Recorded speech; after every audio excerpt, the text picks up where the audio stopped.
Hola, ¿qué tal? Me llamo Cristian, estoy alegre porque hoy voy a presentar mi primer video de mi canal Crónica Viva. En esta historia voy a relatar crónica, sí, soy amante de las crónicas periodísticas. Esta crónica trata sobre una historia de amor, ya que el mes pasado celebramos el mes de San Valentín y el mes del amor, y esta crónica va a ir relatada en la historia de esta singular historia de amor entre Vladimiro Montesinos y Matilde Pinchipinchi. Todos sabemos que Vladimiro Montesinos fue el agente del CIM condenado junto con, fue el asesor de fue el asesor de Alberto Fujimori en el gobierno de este, y ambos son condenados por delitos de lesa humanidad.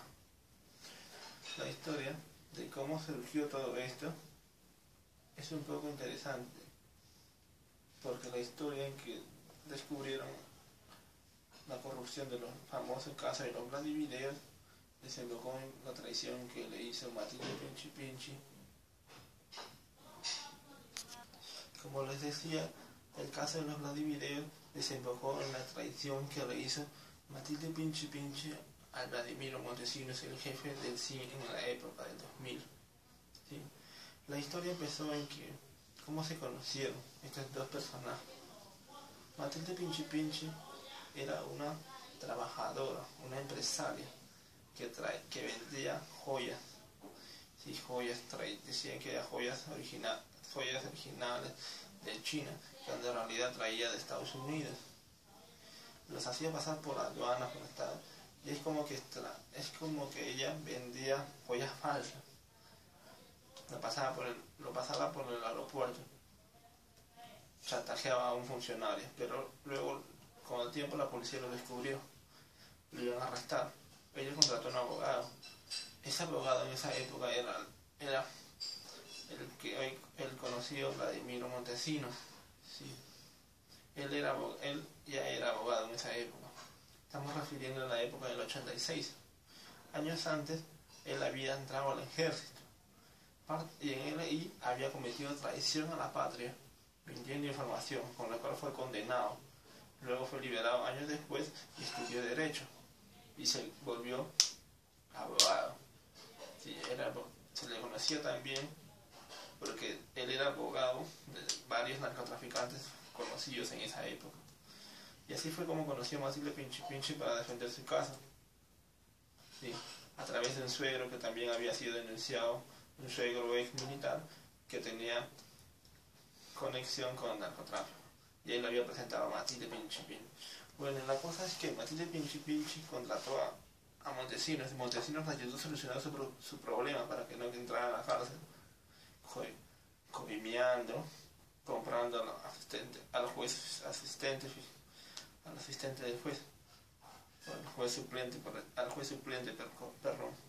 Bueno, la historia se centró ahí, en el juez suplente, pero después empezaron a relacionarse más, celebraron la victoria de la libertad del caso, y en eso Vladimiro Montesinos fue conociéndose más con Matilde Pinchipinchi. Cuando desarrollaron una relación, empezaron a tener relaciones amorosas.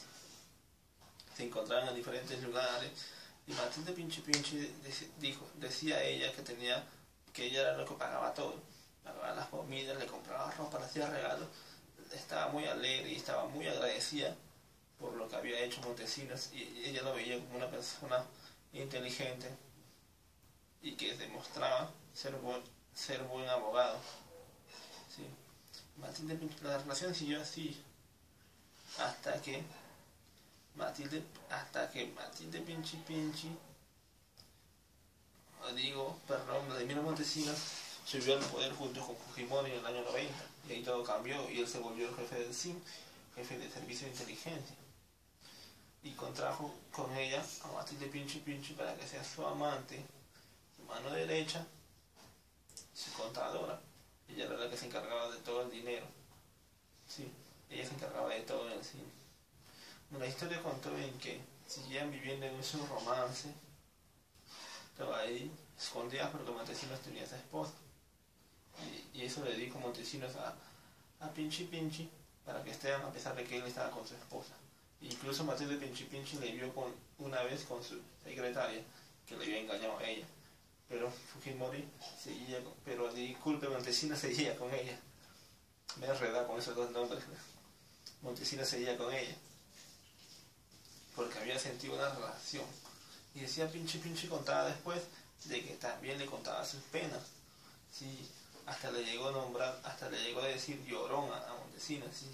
Sí, sí, ese personaje que hoy está en la cárcel tenía singularidades, formas de expresarse. Sí, bueno, y después de que llegó al poder Montesinos, ella se convirtió como su asesor, su mano derecha, hasta que en el año 2000, más o menos, ella cuidaba todo, resguardaba todo dentro de las habitaciones donde se encontraba el CIN, y escuchó hablar a Montesinos con otro militar de que querían hacer un complot contra ella, ya que en esa época empezaba su tercer gobierno de Fujimori y empezaban a generar revueltas como la marcha de los Cuatro Suyos, y todo el mundo protestaba y decía que había corrupción. Y escuchó que el militar le decía a Montesinos de que tenían que asesinarla a ella, porque ella era la única civil que trabajaba dentro del CIN, donde todos eran militares, y no podían estar seguros de que ella iba a o no engañarlos alguna vez. Bueno, ella escuchó, previó su muerte y planeó todo. Sí, planeó.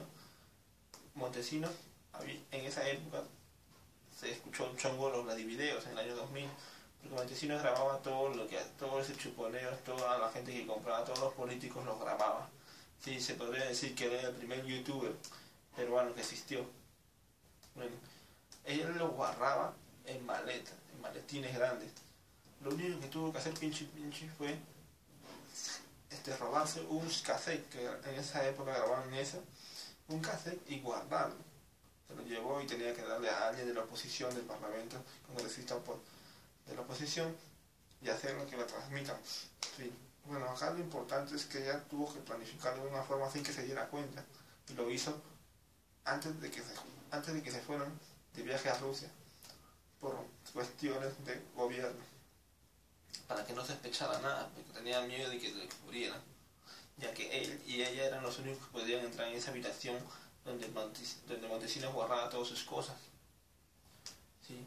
Y así fue como en el año 2000 destaparon el famoso caso de los Vladivideos, donde se ve en el primer video presentado, donde sale Montesinos dándole dinero a Alex Cowley. ¿Sí? Lo había comprado, lo habían descubierto. Montesinos había caído. La corrupción del peor de los dictadores de nuestra historia peruana había caído. ¿Sí? Hoy se considera al gobierno, a la dictadura de Montesinos con Fujimori, la séptima dictadura más grande de la historia. ¿Sí? Esos honores se lleva a ese señor Montesinos. Bueno, ahora la historia se centra en el juicio, de que Montesinos nunca creyó que su mano derecha, su confidente, su amante, la que escuchaba sus penas, lo iba a traicionar alguna vez. Pero esto pasó. Y tardó años en darse cuenta de que él la había traicionado. ¿Sí? Esto es algo irónico, de que él era un traidor a la patria, había engañado a todo el mundo. Era un espía prácticamente, ¿no? Se trabajaba con los diferentes gobiernos, decía. Y era corrupto, engañaba a todo el mundo. Y lo que nunca pudo prever era que la persona en la que más confiaba lo iba a traicionar. ¿Sí? Se trata la historia, en el juicio, de ahí se ven escenas donde vemos en el juicio de Montesinos, donde Pinchi Pinchi y Montesinos se confrontan y se dicen de todo, mientras el otro le insulta que no era nada más que una masajista, y el otro le decía de que el Pinchi Pinchi le decía de que ella sabía todos sus secretos, le decía que no era más que un simple soldado y que él se la creía ser el jefe del CIN. Y así siguieron en un escándalo, en pleno juicio, discutiendo, sacaron un montón de información en los diarios sensacionalistas, hasta que Montesinos fue. Gracias a ella, que trabajaba como un testigo especial para no ir a la cárcel, declaró todo en contra de Montesinos y pudieron condenarlo y procesarlo. Sí, gracias a ella. Nadie conocía a Matilde Pinchipín. Sí, pero esta empresaria de la selva fue la que en realidad hizo posible la captura y la condena de Montesinos, la caída de su dictadura, su imperio corrupto. Como estamos hablando, esta historia, más allá de la historia de amor, es una historia de amor extraña, donde lo que yo creo que destaca en la naturaleza es la traición, porque lo irónico, como dije, era de que Montesinos era un traidor a la patria. Había traicionado a todo el mundo, había traicionado a su familia, había traicionado a un montón de amigos.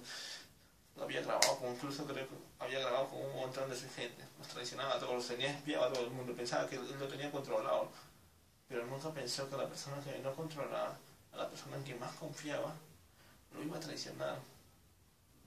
Y esto es irónico porque nadie se puede creer, ¿no? Nadie nunca puede saber qué piensa la otra persona, ¿no? Él velaba por sí mismo. Y como decíamos yo, en esta parte, yo creo que da algo a entender, ¿no? De que la historia de amor que terminó en traición nos pudo llegar a que se pudiera descubrir este caso de dictadura y corrupción. Y quiero acabar buena gana con una frase que decía J.R.R. Tolkien, el gran escritor del Señor de los Anillos y el Hobbit, que decía que los traicioneros son siempre desconfiados. Bueno, ¿por qué? Porque el que era más traicionero en este caso creo que era Montesinos, y él desconfiaba de todo el mundo.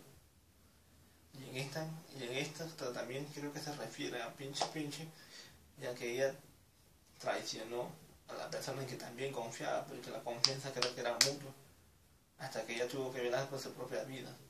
Yo no creo que uno nunca llegue a conocer a la otra persona bien, por así decirlo. Y esto nos da a entender mucho, ¿no? Y también creo que hay una frase importante que me gustaría decir, es la del que decía el francés Maximilien Robespierre, disculpe, sí, el de la época del terror en Francia. Dijo una frase un poco media fúnebre, creo, por decirlo. Lástima, él dijo una frase que me sonaba medio extraña. Lástima es traición a la patria. Creo que esto tiene que ver con Montesinos, porque él no tuvo que sentir lástima. Él creía que la única traición a la patria era sentir lástima por todos los crímenes de lesa humanidad que él hizo contra la gente de la cantuta, contra la gente de los resaltos, todos los crímenes que él ocasionó. Y no tenía lástima por nadie, ni por sí, ni por familiares, ni por su gente conocida. A él no le importaba nada, a él le importaba él mismo. Y esa es la peor naturaleza humana que se ve en alguien. Es uno de los dictadores más conocidos por eso, porque él no sentía lástima por nadie, y que su traición lo llevó a que fuera traicionado por la gente que más quería. Y esto es todo. Gracias, espero les haya gustado el video, espero compartan, y les voy a dejar el like, les voy a dejar, disculpen, la URL de la historia crónica que he leído. Gracias, saludos, compartan el video.